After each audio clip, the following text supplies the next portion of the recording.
Waktu kita di rahim ibu, kita tidak berpikir apapun karena otak kita juga belum jadi, tetapi semua keperluan kita datang tepat pada waktunya.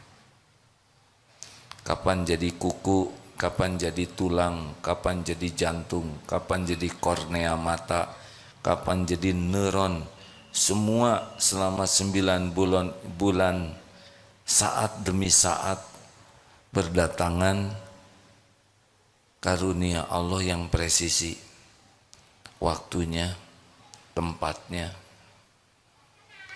Jadi tidak ada yang perlu diragukan sama sekali.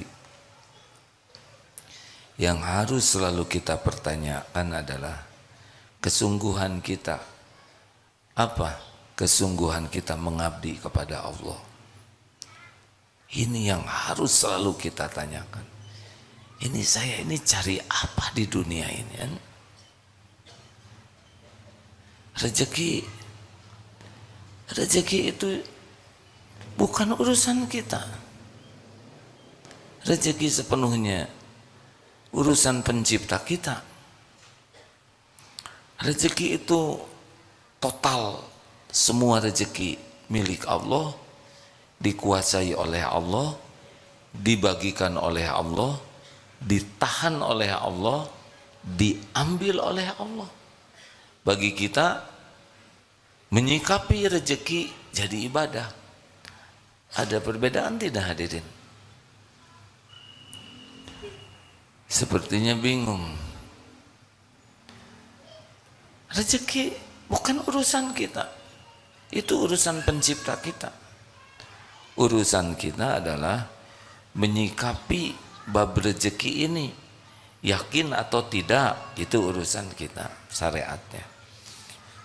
Jujur atau tidak, itu urusan kita. Kalau jujur ketemu dengan rezekinya plus pahala barokah. Niatnya lurus atau tidak, ketika diberi syukur atau tidak, itu urusan kita. Ketika ditahan sabar atau tidak, ketika diambil ridho atau tidak, lihat yang lain dengki atau tidak, itu urusan kita. Perkara jumlahnya kapan, Allah yang maha tahu. Allah tahu kita dililit hutang, tahu pasti. Orang ngutangin ke kita juga dengan izin Allah. Hanya ada cari di jalan yang Allah sukai, ada yang cari yang tidak Allah sukai. Ada yang kena riba, ada yang tidak riba. Tapi tetap saja Allah, dengan izin Allah sampainya rezeki kepada kita. Ini sudah lama hidup di dunia, dilihat dari wajahnya. Bukan wajah balita, tidak ada yang tertukar. Kita mengunyah makanan yang jadi kornea mata, jadi yang jadi sel kulit, jadi yang jadi sel jantung, jadi yang jadi sel empedu. Ini tubuh ini, maaf ya, kalau saudara lihat saya sekarang, ini sebetulnya beda dengan Agim tahun lalu. Sudah tidak ada Agim yang lalu. Sel-selnya sudah ganti semua. Sel kulit ini sudah banyak yang baru. Yang lama-lama yang di foto itu sudah habis tuh. Tapi kita tidak menyadarinya. Kita hanya makan, ada yang jadi sel kulit, sel jantung, ada yang jadi sel darah. Begitu rumitnya tubuh ini dan beres. Tidak ada di hidung ini keluar kuku, nggak nyambung. Jadi jangan ragukan kapan Allah memberi, jumlahnya sebanyak apa, bentuknya seperti apa. Tenang saja. Ada yang maha tahu. Wallahu ya'lamu antum la ta'lamun. Yang harus selalu kita pertanyakan adalah, ini saya teh serius tidak nih mengabdi ke Allah? Contoh ya, kita berbuat baik, sedekah, nolong orang, nolong istri, nolong teman. Apakah benar kita berniat ini sebagai pengabdian kita kepada Allah. Kalau kita masih menunggu-nunggu, mengharap-harap ucapan terima kasih, mengharap-harap diakui kita sudah berbuat baik, mengharap dipuji, mengharap dibalas budi, ini masalah kita. Ini masalah, hadirin. Bukan perkara remeh itu. Makanya hati jadi tidak enak, galau, kecewa, sakit hati. Rasa-rasa yang tidak baik ini semuanya diundang oleh dosa. Dosanya apa? Salah niat. Jadi jangan anggap remeh. Sakit hati, kecewa, galau, kesel, jengkel, sedih, cemas. Semua yang enggak enak itu Allah tanamkan di hati kita sebagai peringatan. Kalau kita ingin diakui, dihargai, kita nunggu-nunggu orang berterima kasih, nunggu-nunggu orang tahu ini perbuatan baik kita, jasa kita. Kita nunggu orang menyebut-nyebut kebaikan kita dan membalas budi. Udah selesai itu masalahnya tuh. Berarti kita memang tidak nyari keridhaan Allah terhadap siapapun. Lelaki, kita membanting-banting tulang. Kenapa membanting tulang? Karena tukang daging, ya. Kita kerja bukan untuk dikagumi istri, anak sebagai ayah yang tanggung jawab, kepala keluarga yang bijaksana, yang amanah. Tidak. Kita kerja keras ini mengurus keluarga, ya mencari keridhaan Allah saja. Belum tentu istri menghargai kita. Gimana kalau tidak menghargai? Kalau tidak menghargai, tobat. Jangan-jangan kita tidak ikhlas. Ujian dari Allah. Kalau memang tidak dihargai, ya tidak apa-apa. Tidak apa-apa sama sekali. Kita tidak nyari penghargaan istri, tidak menjadi penghargaan suami, tidak mencari penghargaan kantor. Di kantor ini orang-orang yang tidak ikhlas bete terus. Ciri orang yang kurang ikhlas tuh kalau dipuji semangat, tidak dipuji tidak semangat, dicaci patah semangat. Udah pasti itu tidak mencari keridhaan Allah. Dia hanya mencari makhluk, tidak pernah bahagia. Bahagia itu berbanding lurus dengan keikhlasan. Makin ikhlas, makin lepas dari berharap apapun dari makhluk, udah makin bahagia hidup ini. Anteng, enteng, menyenangkan, gak ribet, gak ada kecewa, sedih, jengkel. Itu mah dunia orang-orang ria yang berharap dari makhluk. Nah, kalau mau tanya, bukan tanya kenapa pertolongan Allah lambat. Salah. Kenapa hati saya enggak sungguh-sungguh kepada Allah? Itu yang ditanya. Kenapa hati saya masih berharap dari selain Allah? Tapi saya doa kok minta rezeki ke Allah, tapi kamu kelakuannya pengen dipuji atasan, ingin dipuji kawan, ingin dipuji tetangga. Semuanya bukan karena Allah. Nah, kita sering mempertanyakan pertolongan Allah. Kapan datangnya? Kapan utang saya dilunasin? Jangan itu dong. Kapan sholatnya khusyuk? Kapan jodoh datang? Gampang bagi Allah. Kapan saya benar-benar menuhankan Allah? Jadi harus selalu tanya ke diri itu. Dan Allah tahu pikiran kita, hati kita.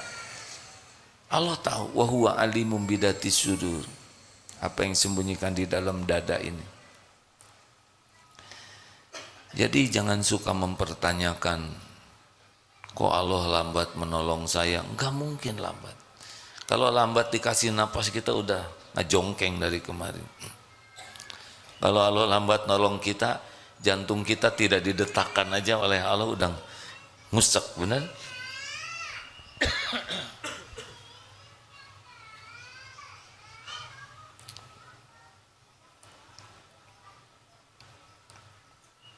Ada yang telat enggak dari Allah?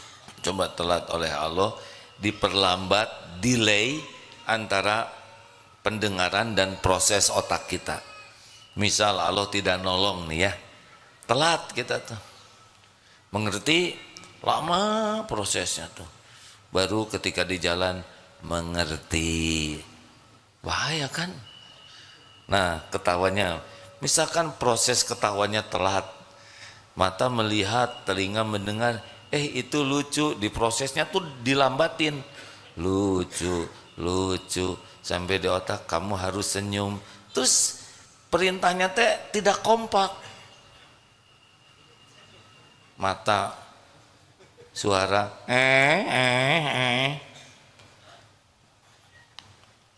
lihat kita ketawa, presisi semuanya, benar?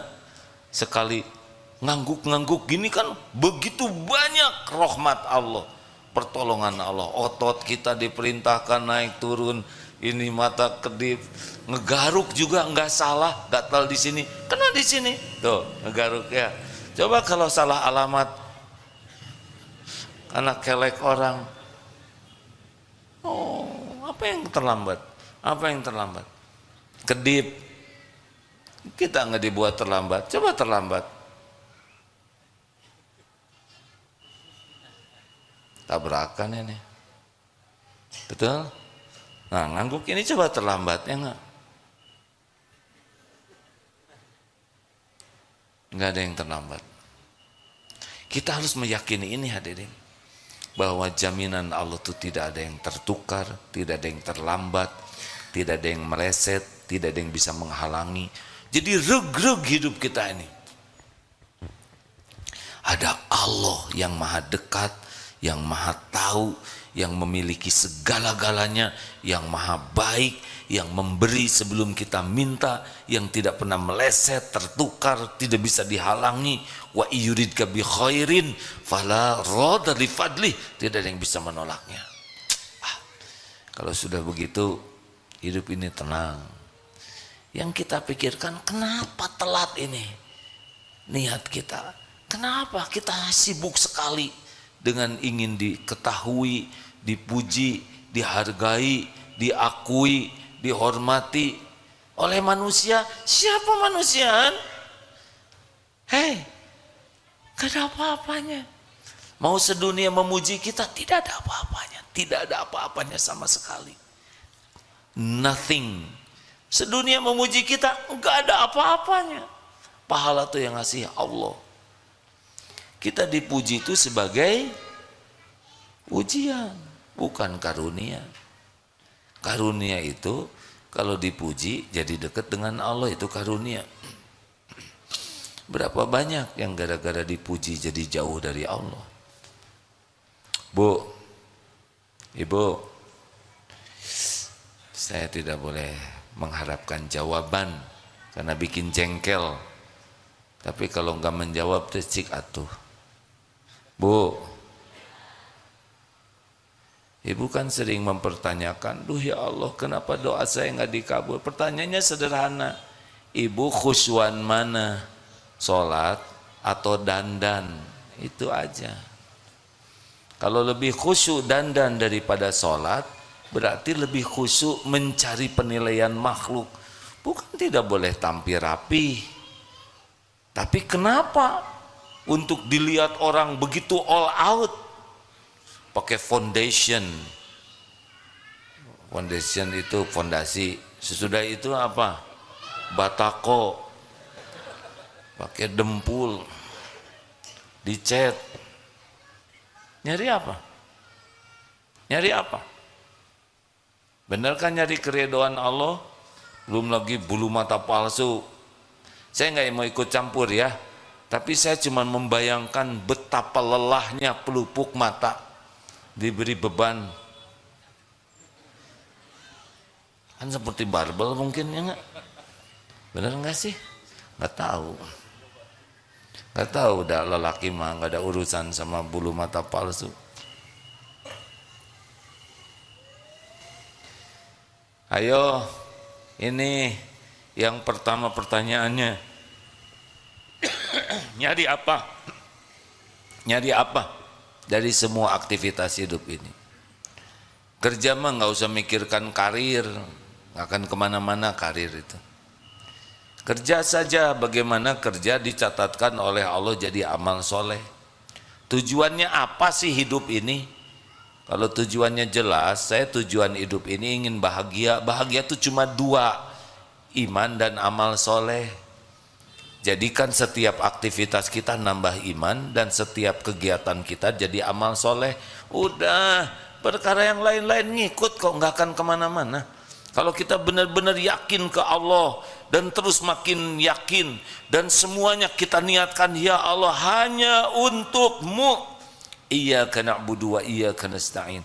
Saya persembahkan semua ini hanya Engkau ya Allah. Saya ini hamba-Mu, hanya Engkau Tuhan saya.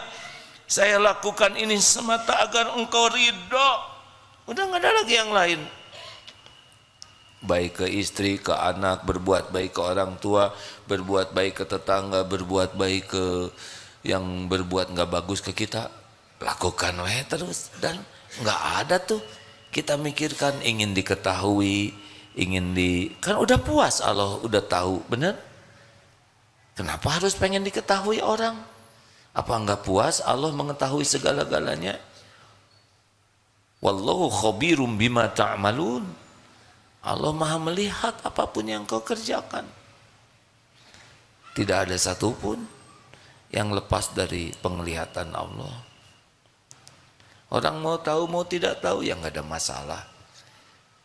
Tapi kenapa kita harus ngabsen? Ini mah bukan urusan keikhlasan. Absensi itu urusan kepatuhan kepada aturan. Seperti bayar, saya bayarnya rahasia, nanti disangka belum bayar jadi masalah baru, benar? Jadi urusan dunia kita lakukan karena memang kepatutannya begitu, tapi kita niatkan ibadah. Ini pertanyaan pertama dan utama dalam hidup ini. Saya tuh mau ngapain ini? Ini saya dakwah nih apa nih? Nyari apa? Nyari kekaguman, nyari agar diakui, keilmuan, kesolehan. Itu pengkhianatan kepada Allah. Ya sudah, Allah nitipkan ilmu, sampaikan tanpa harus merasa diri sudah menjadi ahlinya, sambil berusaha mengamalkannya.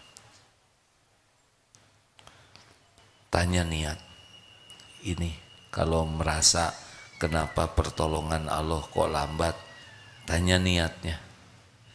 Tahajud niatnya apa? Saya niat tahajud supaya lunas utang. Bagus tidak? Hai, terserah mau jawab, mau enggak, itu amal masing-masing. Mau diem aja sok mangga, mau ngejawab demi membahagiakan yang nanya, itu pahalanya buat saudara-saudara. Kelihatan ada jengkel, kurang ikhlas hadirin yang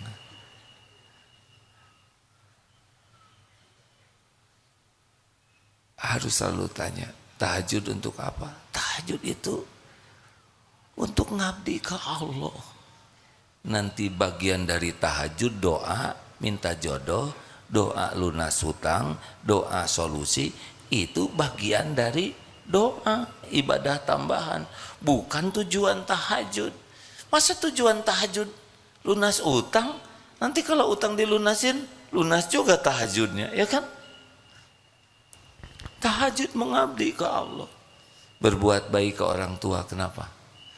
Habis orang tua berjasa, orang tua sayang, orang tua dengar ya, kita berbuat baik ke orang tua karena ibadah. Allah yang memerintahkan. Tidak semua orang tua berbuat sama kepada anaknya. Benar? Tidak semua orang tua juga akan menghargai kebaikan anaknya.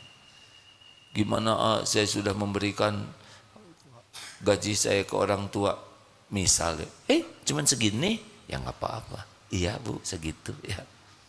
Terus saya lakukan yang terbaik.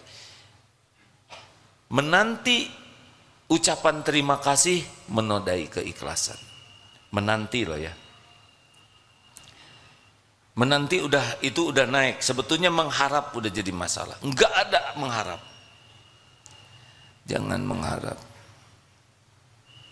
Senyuman, raut muka, ucapan terima kasih, doa, penghargaan, balas budi, hapuskan. Fokus saja berbuat. Wa kafa billahi syahida. Cukup Allah jadi saksi. Teori mah gampang. Tapi ini perjuangan kalau ingin ditolong oleh Allah. Karena selama ini kita ngarep-ngarep pertolongan Allah, tapi yang kita lakukan bukan untuk Allah. Benar? Kita jarang melakukan untuk cari keriduan Allah. Kita cari pujian orang, cari pengakuan orang, cari kekaguman orang, cari pemberian orang, terus saja menuhankan orang. Tapi kalau minta ke Allah, aneh. Harusnya iyyaka na'budu wa iyyaka nasta'in. Berikan dulu pengabdian kepada Allah, baru minta. Jangan mintanya ke Allah, ngabdinya ke selain Allah.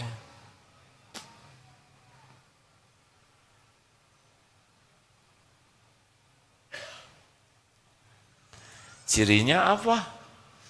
Kalau makin ikhlas, anteng, enteng, ringan, enggak ribet hatinya, enggak banyak luka, enggak kecewa, enggak sakit hati. Nah udah dilihat Allah semuanya. Makin tidak nyaman, pasti teguran dari Allah. Niatnya salah. Nah inilah rekan-rekan, kalau punya banyak doa, punya banyak keinginan, kenapa kok Allah belum mengabulkan? Mungkin jawaban ini bisa membantu. Mengapa mintanya ke Allah tapi berharapnya dari amal justru untuk selain Allah? Jelas? Ini di kantor kalau musim mutasi stres, berarti dia emang sibuk bersandar ke jabatan, gaji, bersandar kepada status sosial. Dalam segala hal mulailah kita jangan ngarap-ngarap dari makhluk. Lakukan aja yang terbaik supaya Allah suka, Allah ridho, selesai. Kita jual beli, mau baik ke pembeli, baik aja. Mau beli atau tidak, malah sudahlah, urusan Allah yang membagikan rezeki. Tapi saya malah ditipu. Gimana kalau ditipu? Takdir bukan? Takdir. Dalilnya apa? Ma asobaka min hasanatin faminallah, wa ma asobaka min sayyiatin famin nafsik. An-Nisa 79. Kebaikan apapun, pokoknya kebaikan apapun jenisnya, pasti dari Allah. Pasti. Tapi semua keburukan yang menimpa dari diri sendiri. Jadi ketipu, siapa yang mengundang ketipu? Sariawan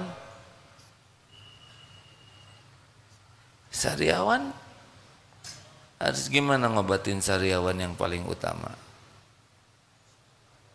Istighfar. Jerawat? Nggak usah lihat jerawat temen lah. Kamu banyak dosa nih, banyak jerawat. Tunggu dulu hadirin. Nggak boleh coupling ini menilai orang lain.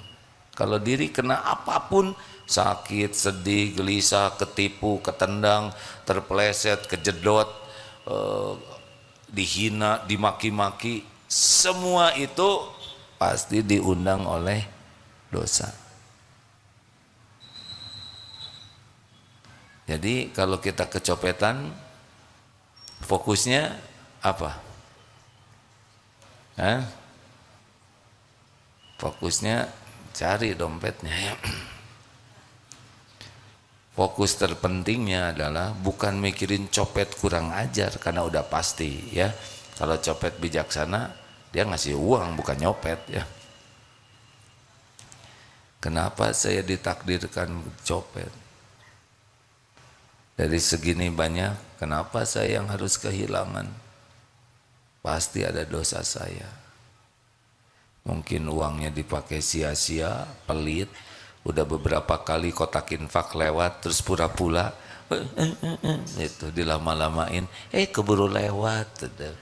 Padahal Allah tahu emang sengaja ada dipelanin dan nggak mau sedekah. Atau nanti ajalah di tangga sedekahnya. Pas sampai di tangga kedorong-dorong, udah bukan salah saya, ada kedorong, jadi nggak sedekah. Pas sampai ke sana teh dompet mana, habis. Mudah. Walaupun tidak ada yang tahu, tapi Allah tahu pikiran kita, tahu hati kita, tahu strategi bohong kita. Allah tahu.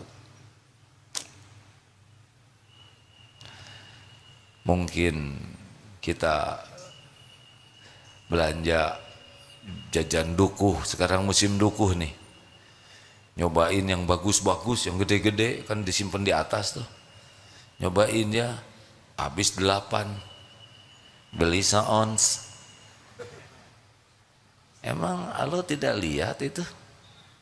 Beli sih beli, tapi kelicikan ini pasti akan berbalik ke kita.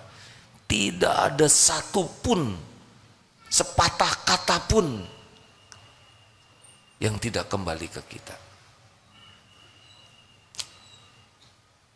Kayak nyepak sendal itu ya, waktu turun ada sendal yang ngalangin, sepak, keluntung.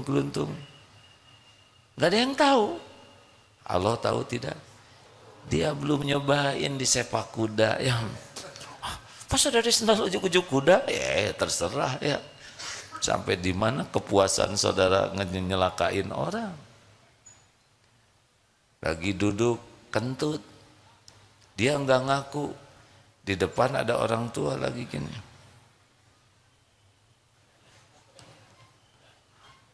Dia terdakwanya, dia memberikan fitnah, dan kakek-kakek yang lagi nunduk itu lagi wirid. Aduh, ngejedak pisan ya kan. Allah tahu nih, yang ini menyebar fitnah, si kakek lagi wirid. Bisa ngajengkang kebabayan itu hadirnya nggak? Tiba-tiba mules ya nggak? Gak kekejar toilet tuh bisa, itu semua perut milik Allah, benar? Ini serius hadirin, ini serius sekali.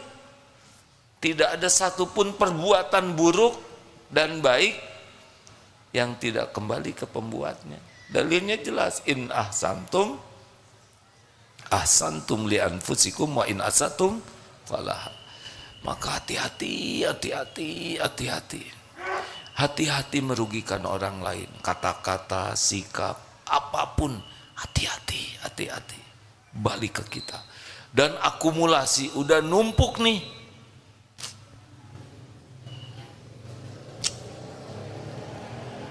Ya, kemarin pernah diceritakan, ini ujian. Pujian itu ujian. Sedang selesai ceramah, sehat terus. Aduh, ujiannya. Masih push up ya ayah? Berapa?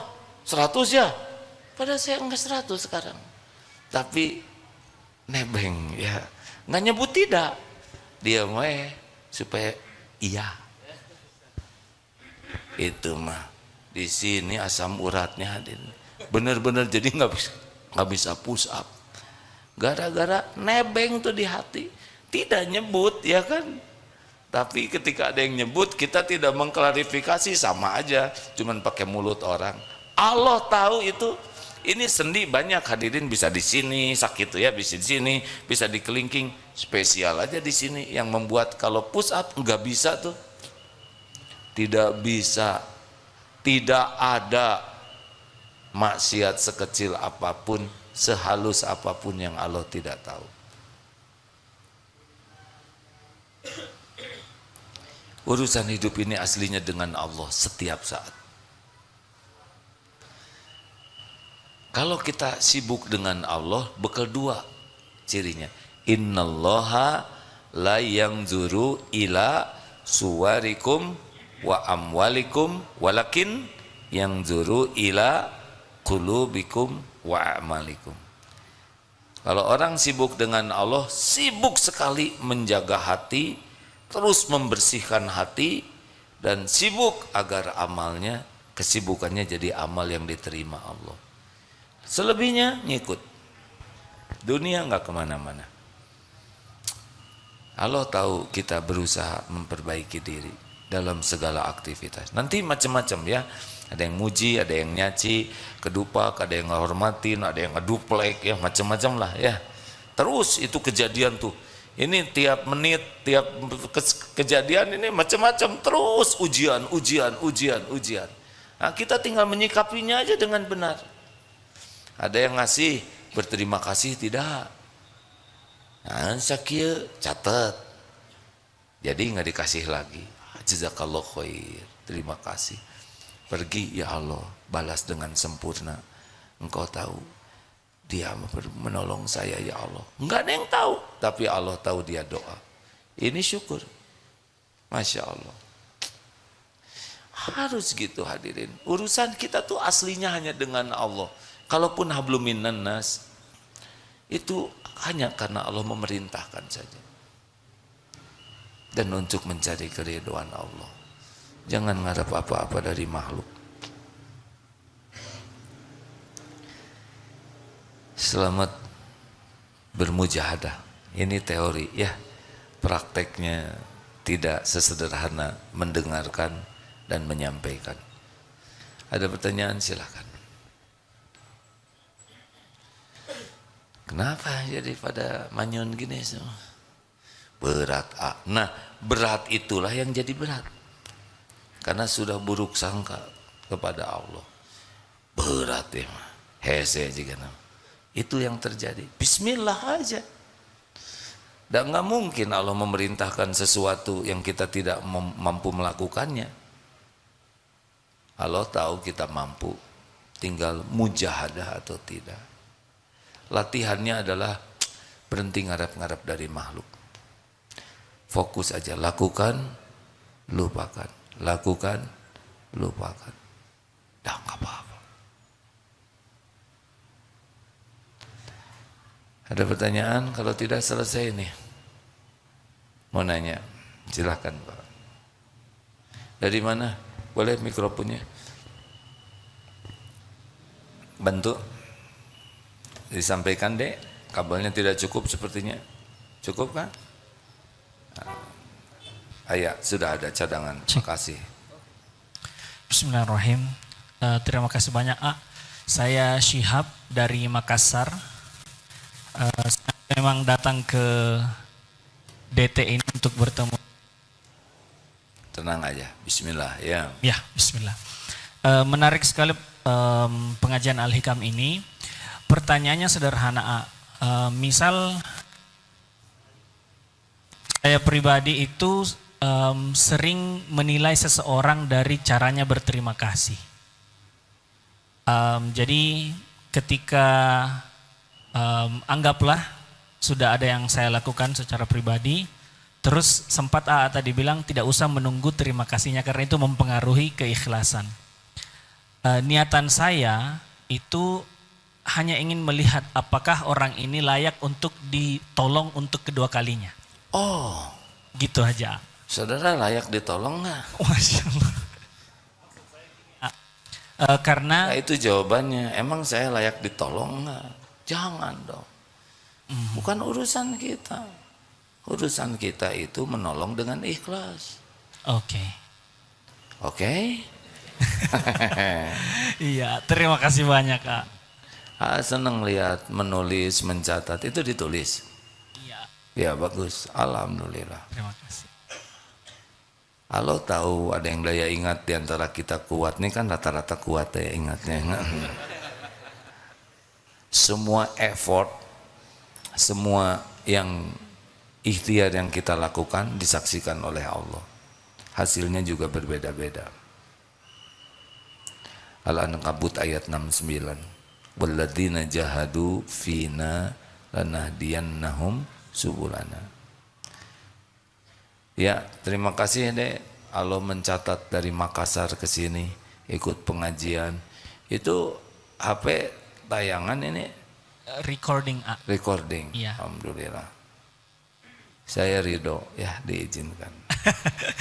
Gak apa-apa. Siap Pak. Walau belum minta izin juga diizinkan. Terima Beri kasih banyak. sebelum meminta. Terima kasih banyak A. Alhamdulillah. Sudah nikah belum Dek? Udah A, anak 2. Alhamdulillah. Ya sudah, nggak apa-apa. Siap Pak. Ada pertanyaan selanjutnya? Ya, silakan Dek. A'udzubillahi minasyaitonirrajim. Bismillahirrahmanirrahim. Assalamualaikum warahmatullahi wabarakatuh. Waalaikumsalam warahmatullahi wabarakatuh. Perkenalkan, nama saya Aulia Satriani Leparbowo. Saya dari Antapani, Bandung, Jalan Batuwangi nomor 10. Saya izin mau bertanya. Nah, kalau kajian Al-Hikam itu penting kan? Waktu dulu saya dari kecil sampai saya besar, saya kan belum bisa mengenal istilah pembelajaran agama gitu loh. Seperti ikut kajian, seperti mengaji, terus sholawatan, ya. Dulu kan saya. Jadi pertanyaannya apa? Gitu aja. Jadi tentang pembelajaran agama tuh misalnya kayak gimana tuh, Al-Hikam gitu loh. Baik, jadi belajar agama tuh bagaimana? Jadi mengetahui isi-isi tentang ceramahnya kayak gimana. Baik. Kalau misalnya daripada musiknya berlama-lama terus-terusan, nggak mengaji, nggak bersolawatan, nggak gitu loh ya. Baik, terima kasih ya. Jazakumullahu khairan katsiran wa iyyaka a'agim gurunda. Wassalamualaikum warahmatullahi wabarakatuh. Waalaikumsalam. Rasulullah sallallahu alaihi wasallam bersabda, "Man yuridillahu bihi khairan yufaqihu fiddin." Barang siapa yang dikehendaki Allah kebaikan baginya, ini orang bakal jadi baik deh. Ini orang kehidupannya akan baik.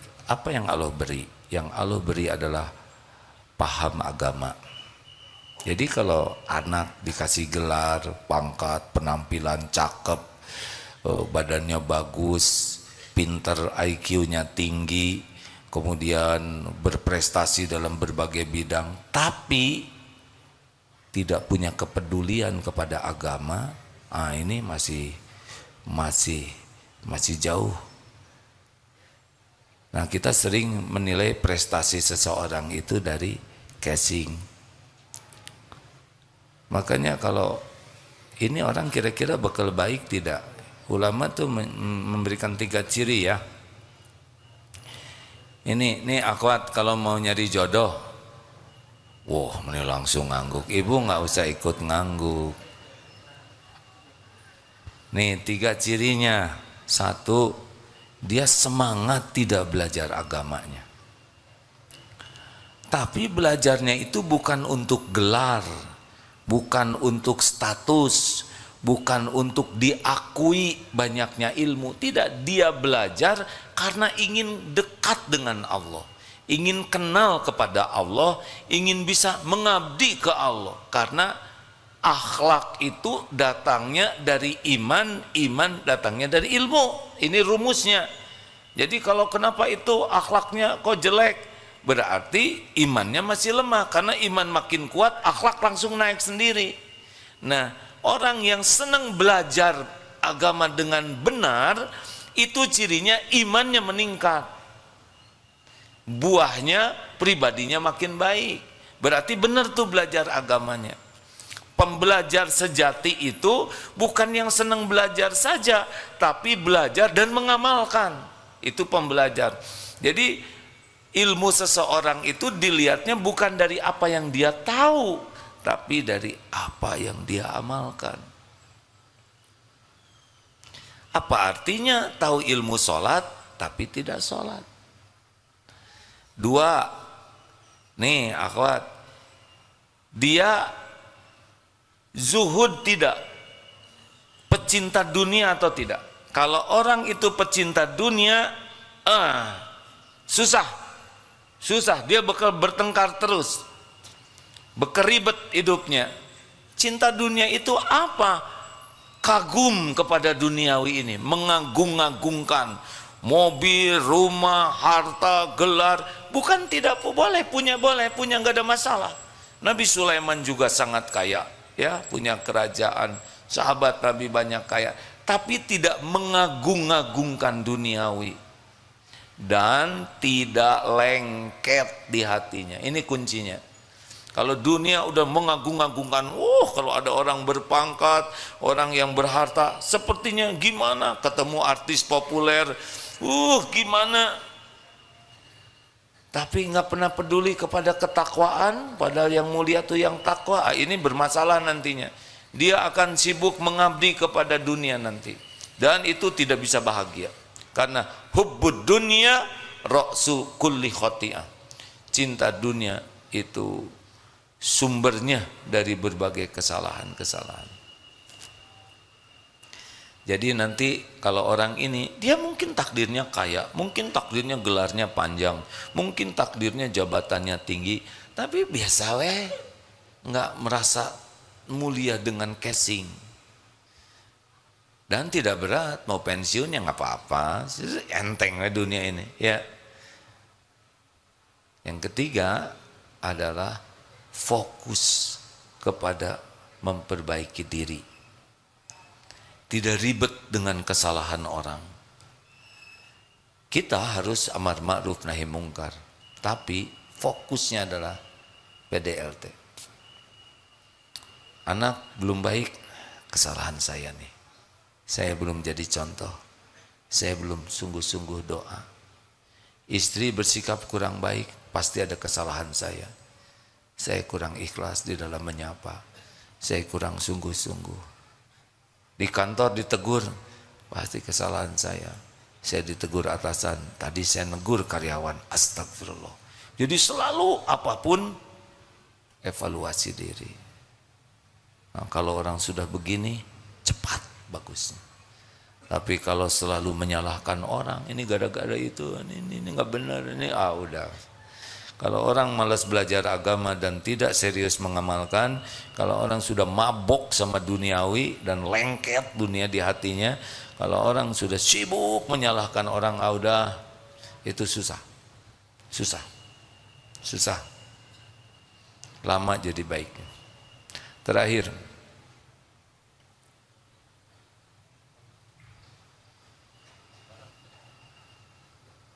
ini nanya ke sini, Bapak yang jawab, beres.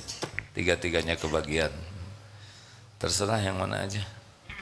Saya tidak berani ngambil keputusan, ngacungnya bareng. Silakan, Dek. Bismillahirrahmanirrahim. Assalamualaikum warahmatullahi wabarakatuh. Perkenalkan, nama saya Taufik. Saya dari Lombok, NTB. Yang ingin saya tanyakan, yang pertama, perbedaan antara riya sama syiar. Karena kan kalau secara bahasa riya itu kan ingin dilihat. Otomatis ketika kemudian kita, contoh sederhananya kayak YouTuber misalnya kan pasti ingin dilihat. Karena subscriber, like kan pasti ingin dilihat. Apa perbedaannya? Kemudian yang kedua, terkait masalah korelasi kayak warotil Quran tartila kan. Satu-satu aja. Satu aja udah berat. Makasih ya, Dek. Ini Ramadan jangan Terima kasih. mempersulit orang lain.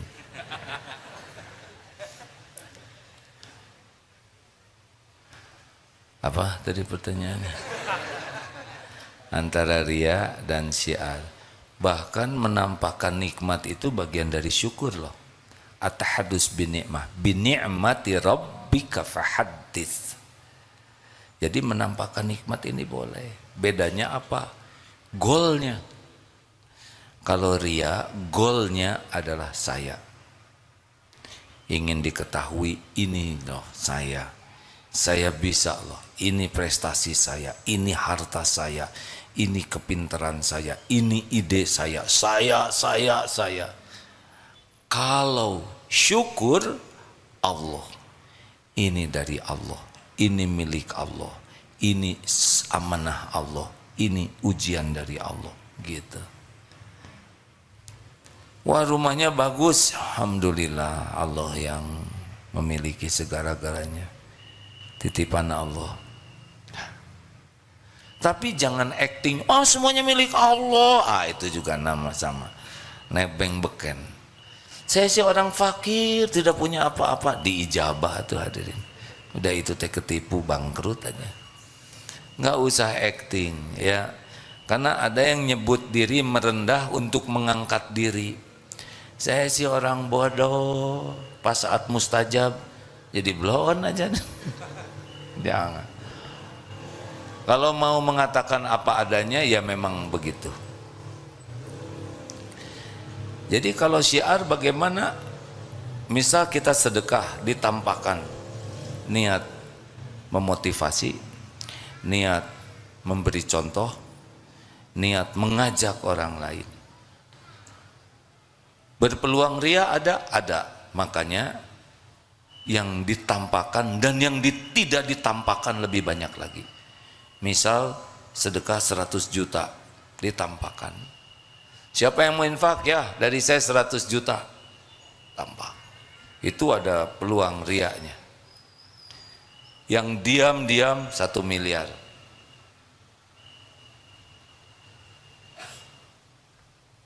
Saya dua-duanya enggak kayaknya. Jadi kalau kita sering menampakkan harus lebih banyak yang kita lakukan sembunyi-sembunyi. Ini rada terancam nih. Bisa ada riyanya, ada ikhlasnya. Nah yang ikhlasnya kita kejar. Gitu. Nek. Bantu punten. Assalamualaikum warahmatullahi wabarakatuh. Perkenalkan, nama saya Muhammad Irsan dari Sukabumi. Izin bertanya AA, bagaimana tips ataupun caranya supaya kita lebih ringan dalam mengamalkan ilmu-ilmu yang sudah kita pelajari ataupun yang sudah kita dapatkan. Terima Baik. kasih. Ada yang bertanya sahabat Ansor kepada Rasulullah Sallallahu Alaihi Wasallam. Saya sudah dapat ilmu syariat Islam banyak, kurang lebih seperti itulah ya. Beri saya amalan yang bisa saya pegang teguh. Maksudnya dengan amalan ini mendorong amalan-amalan lain bisa dilakukan. Tahu jawaban Rasulullah seperti apa? La yazalu lisanuka rotban min dzikrillah. Hendaklah basahi lisan ini dengan selalu menyebut nama Allah. Dah.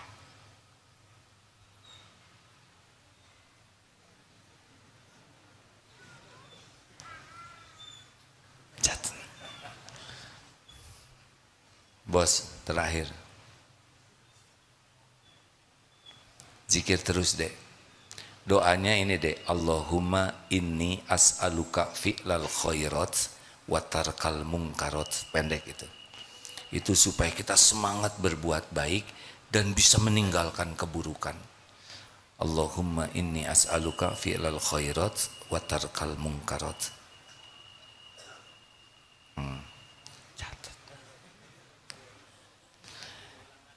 Nggak bisa. Ada di sana banyak di buku doa ya. Tapi saya nyusahin orang. Allahumma inni as'aluka fi'lal khairat wa tarkal munkarat. Ya. Nah kalau kurang ikhlas kayak gitu, ya nadanya tuh nggak enak ya kan. Ini as'aluk. Silakan Pak. Bismillahirrahmanirrahim. Assalamualaikum warahmatullahi wabarakatuh. Waalaikumsalam warahmatullahi wabarakatuh. Nama saya Mang Ihin dari Bandung, Pak, dari Pagarsih. Alhamdulillah. Mang Ihin gimana ceritanya ada di sini? Alhamdulillah. Nggak tahu tiba-tiba Allah membimbing saya untuk ke tempat ini. Oh gitu, nyasar Tadi- atau gimana? Iya, tadi ceritanya putar-putar. Putar-putar. Nggak tahu tiba-tiba pengen sholat asar di sini aja. Ya, Sholat asar di sini. ini bukan kebetulan. Ilmu yang disampaikan tadi kira-kira ada manfaatnya tidak? Ya Allah. Nggak tahu ya ini apa namanya? Jawaban. Saya apa yang tadi AA sampaikan itu qadarullah pas banget dengan apa yang saya alami. Jadi Makanya diputar-putar oleh Allah ke sini ya. iya begitulah. Tadi apa yang AA sampaikan tentang bab ditipu orang, bab kesenggol orang, itu pas banget dengan apa yang saya alami hari-hari ini. Oh, Bapak teh mantan. Ya. Mantan ketipu, maaf ya Pak ya. Ini bukan curhat ya, ya. Enggak apa-apa. Jadi saya ini hanya ingin menyampaikan saja ke jamaah. Kebetulan AA jamaahnya banyak gitu kan. Hanya ingin menyampaikan tadi yang bab ketipu itu bagaimana saya ditipu oleh seseorang dengan yang ngaku ustadz via online gitu. Ngaku ustadz via online. Via online itu. Jadi sebetulnya nyomot foto aja Ustadz. Jadi ngambil foto salah satu ustadz yang saya kenal dan tiba-tiba nelpon dengan suara yang mirip banget 100%. Jadi saya ingin hanya menyampaikan kepada jamaah. Foto saya bukan. Bukan, A. Bukan, A.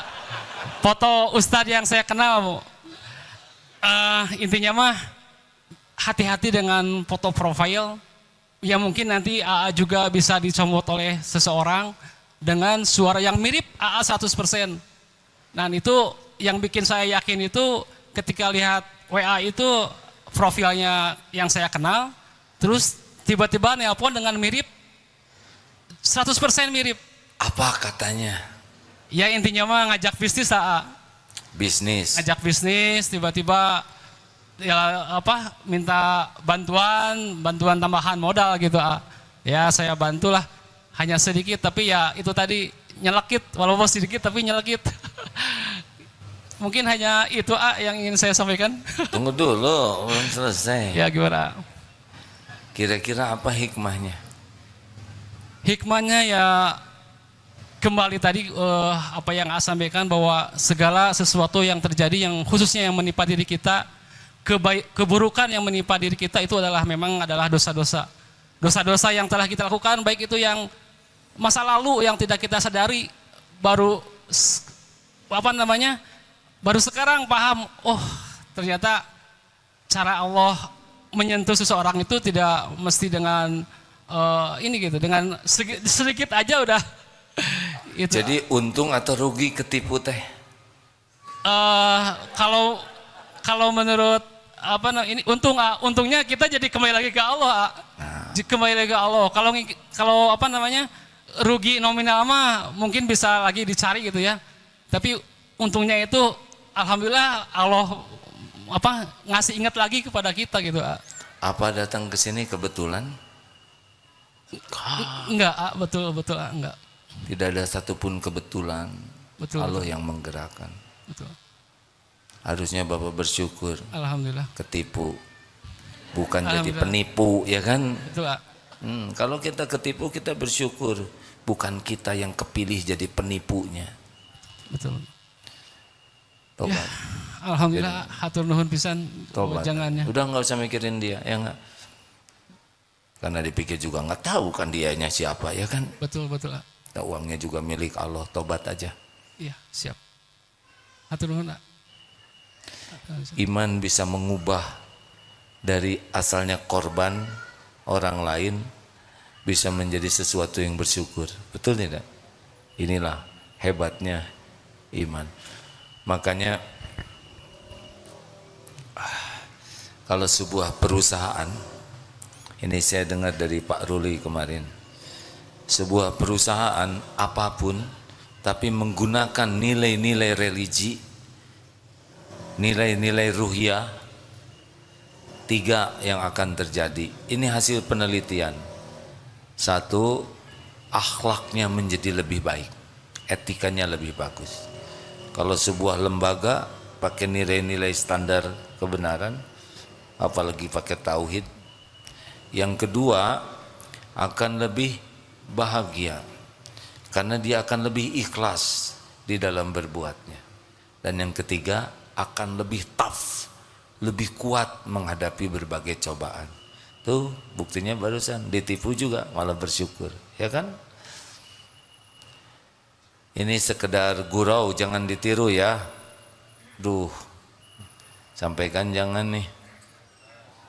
Nah, saudara yang nanggung ya. Si Kabayan beli motor, Pak menderita mana Bapak dengan ini Pak? Si Kabayan beli motor, ente sia-sia. Tapi ada hikmahnya, ada nggak kuat pengen ngomong. Iteng manggil istrinya, nih saya beli motor, Iteng lagi nyiapin buka. Enggak, saya lagi di dapur. Akhirnya turun dari motor ke dapur, pegang tangan istrinya, lihat dong motor baru saya. Pas dilihat motor tidak ada. Itu si Kabayan bahagianya luar biasa. Gusti nuhun, gitulah. Kenapa dia berbahagia? Kata istrinya, kenapa bahagia sekali motor hilang? Untung saya sudah turun. Itu. Ini luar biasa cerdasnya. Karena dia membayangkan kalau dia masih di motor hilang sama dia, ya kan? Nah pertanyaannya, ini yang liar siapa? Si Kabayan, saudara atau saya? Astagfirullah, astagfirullah. Dahlah hiburan, ya Allah ampun ya Rabb. Saya tuh punya bakat ngebodor hadirin, jadi ditahan sekali untuk tidak ngebodor tuh ya. Bakat alami. Dulu gampang keluarnya, sekarang harus penuh pertimbangan. Karena setiap perkataan pasti dicatat dan pasti ada balasannya. Astagfirullahaladzim. Saudara sih mancing, selalu menyalahkan orang lain. Terima kasih penerimaan santri baru. Ini penting teman-teman yang menyimak lewat medsos. Pakai punten atuh ya, karena ruas ya. Ada program baru di Darut Tauhid, penerimaan santri baru, pendidikan diniyah formal. Ini nih yang calon ulama, karena pendidikannya dari awal sudah lebih banyak kajian tentang agama ya, tentang Islam. Namanya PDF dari Wusto. Wusto itu setingkat SMP dan Ulia setingkat SMA. Ini baru di Indonesia ini, dan ijazahnya setara dengan SMA maupun Madrasah Sawaniyah, Madrasah Aliyah Sanawiyah. Saya ngomong apa tadi? Nah, biarin lah, beda. Jangan suka mempersoalan Masnawiyah, Sanawiyah. Astagfirullah. Tuh langsung gara-gara tadi sia-sia jadi kemana wae ya. Astagfirullah. Silahkan rekan-rekan, nanti untuk ikhwan pesantrennya di Eko Pesantren 2. Ini masjidnya hampir bagus dibangun, indah insya Allah di sana ya. Untuk akhwat di mana? Di Eko Pesantren 1 nantinya. PDF? Oh di sini. Alhamdulillah. Kalau punya anak 4, minimal 1 ke sini. Masukin PDF supaya ada ulamanya nanti. Kalau punya anak 2, masukin 1 ke sini. Kalau punya anak 1, ya satu-satunya ke sini. Kalau belum punya anak, ya cari anak orang, ya kasih beasiswa ke sini. Setiap ilmunya mengalir pahalanya. Masya Allah.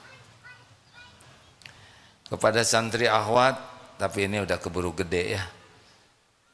Nanti kalau bisa lulusan PDF itu menjadi prioritas utama untuk jadi pendamping hidupmu. Jadi gimana yang tua-tua ini ya, ini tinggal didoakan aja supaya husnul khotimah. Rada telat nih. Terima kasih. Allahumma sholli ala sayyidina Muhammad. Alhamdulillah. Astagfirullahaladzim. Ya Allah, alhamdulillah, alhamdulillah, alhamdulillah ala nikmatil iman wal Islam. Ya Allah, terima kasih atas semua nikmat ini. Engkaulah yang menciptakan kami, Engkau yang mengurus kami setiap saat, Engkau yang memberi hidayah kami menjadi Islam, Engkau yang memberikan nikmat iman ini, Engkau yang membimbing kami bisa belajar agama dan memahaminya, dan Engkau pula yang memberi taufik sehingga kami bisa beramal. Ya Allah, sesungguhnya semua nikmat hanya datang darimu. Allahumma a'inna ala dzikrika wa syukrika wa husni ibadatik. Duhai Allah, tolonglah kami agar menjadi hamba yang selalu ingat padamu setiap saat, dimanapun, kapanpun. Jangan biarkan hati ini berpaling darimu walaupun sesaat. Ya Rob, golongkan kami menjadi hamba yang senantiasa bersyukur padamu. Jadikan hidup ini Engkau tenggelamkan dalam nikmatnya bersyukur setiap saat. Karena nikmat darimu pun melimpah setiap kejam. Dan jadikan umur yang tersisa ini seluruhnya ya Allah hanya untukmu. Hanya menghamba kepadamu. Hanya mengabdi kepadamu. Jangan biarkan ada niat sekecil apapun yang salah. Allahumma inna na'udzubika min an nusyrika bika syai'an na'lamu. Ya Allah, kami berlindung kepadamu dari menyekutukan Engkau dengan apa-apa yang kami tahu, dan kami mohon ampun kepadamu dari apa-apa yang kami tiada tahu. Lepaskan hati ini dari bersandar, berharap, bergantung kepada siapapun selain hanya kepadamu ya Allah. Jangan biarkan hati ini berharap kecuali hanya darimu. Jangan biarkan ada cinta yang menggelora di hati ini selain cinta padamu ya Allah. Dan jangan biarkan di hati ini ada kerinduan yang selalu menggebu selain rindu padamu. Rindu suatu saat ingin bisa berjumpa denganmu di sorgamu. Jangan biarkan duniawi ini nampak indah, mempesona dan menipu kami. Titipkan dunia yang terbaik yang membuat kami bisa pulang kepadamu. Ya Allah, jangan biarkan hidup kami hina, nista, diperbudak nafsu. Karuniakan kepada kami nafsu yang Kau rahmati, yang mengajak kepada kebaikan. Allahumma ighfir lana wali walidina warhamhum kama rabbawna shighara. Ampuni seluruh dosa kami, seluruhnya ya Allah. Ampuni dosa ibu bapak kami. Ampuni dosa guru-guru kami. Dosa hamba-hambamu yang berbuat baik kepada kami. Ampuni ya Allah hamba-hambamu yang pernah kami zolimi. Juga ampuni saudara-saudara kami yang pernah khilaf menyakiti kami. Allahumma ighfir lil mu'minina wal mu'minat wal muslimina wal muslimat al ahya'i minhum wal amwat. Doa yang maha mendengar, jadikan saat ini saat ijabah doa ya Allah. Bukankah salah satu doa yang tidak terhalang adalah doa orang yang sedang saum? Kami sedang saum ya Allah. Kabulkan doa jamaah ini ya Karim. Amin ya Rabbal Alamin. Hadirin bagi yang ingin doa, doalah masing-masing. Ini saat saum di bulan Ramadan. Amin ya Allah. Ya Rabb, Allahumma inna nas'aluka bi annaka lakal hamd la ilaha illa anta wahdaka la syarika lak ya mannan badi'us samawati wal ardi dzal jalali wal ikram. Kabulkan doa kami ya Allah.